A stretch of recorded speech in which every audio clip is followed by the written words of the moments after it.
Hello friends, हमारे कई students जो कि पोस्ट ग्रेजुएशन डिस्टेंस से कर रहे हैं या फिर जिन्होंने पोस्ट ग्रेजुएशन डिस्टेंस से कर ली है और जो जीआरएफ की तैयारी कर रहे हैं, तो उनके कई टाइप से क्वेरी आती है। तो उन क्वेरी को इस वीडियो में हम सोल्व करेंगे कि क्या डिस्टेंस से पोस्ट ग्रेजुएशन के बाद पीएचडी कर सकते हैं, क्या उसके बाद अगर जीआरएफ क्वालिफाइड हो जाता है तो फेलोशिप मिलेगी, या फिर जो पीएचडी है वो भी हम डिस्टेंस से कर सकते हैं। तो इस टाइप्स की अगर आपकी भी क्वेरी है तो ये वीडियो देखने के बाद सोल्व हो जाएगी। और यदि आपकी कोई अदर क्वेरी है तो आप हमें कमेंट करके ज़रूर बताइएगा। अगर हमें उसके बारे में इंफॉर्मेशन है तो हम आपको ज़रूर प्रोवाइड करवाएंगे।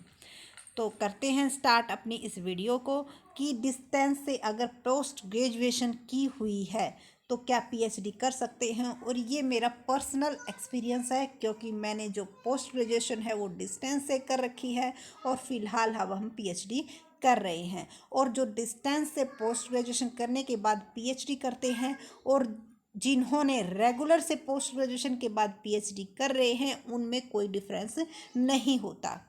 क्योंकि जब हम पीएचडी करते हैं तो वहाँ पर हमारा डिस्टेंस या रेगुलर नहीं देखा जाता, हमारा ये देखा जाता है कि जो हमारी पोस्ट ग्रेजुएशन है वो एक अच्छी यूनिवर्सिटी से होनी चाहिए, और उसके साथ साथ हमारी जो एलिजिबिलिटी क्राइटेरिया होता है, जनरल का 55% और अदर कैटेगरी का हमारा 50%, वो हमारा कंप्लीट होना चाहिए। यानी कि डिस्टेंस या रेगुलर का हमारी पीएचडी पर कोई इफेक्ट नहीं पड़ता।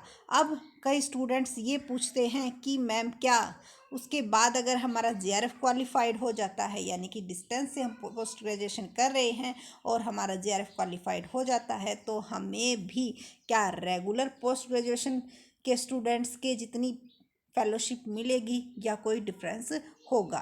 तो देखो, जो जीआरएफ फेलोशिप का जो डिफरेंस होता है वो सिर्फ हमारे एचआरए का होता है, बाकी कोई डिफरेंस नहीं होता। और ये हमने पहले आपको एक वीडियो के थ्रू प्रोवाइड भी इसकी पूरी इन्फॉर्मेशन कर दी थी।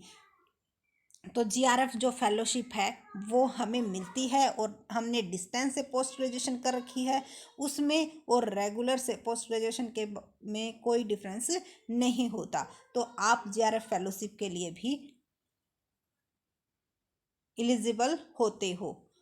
और जीआरएफ फेलोशिप आपको मिलनी, ये नहीं कि आपका जीआरएफ क्वालिफाइड हो गया आपको हो जाती है, जी नहीं। जब आप पीएचडी में आपका रजिस्ट्रेशन हो जाता है उसके बाद आपको फेलोशिप मिलनी स्टार्ट होती है।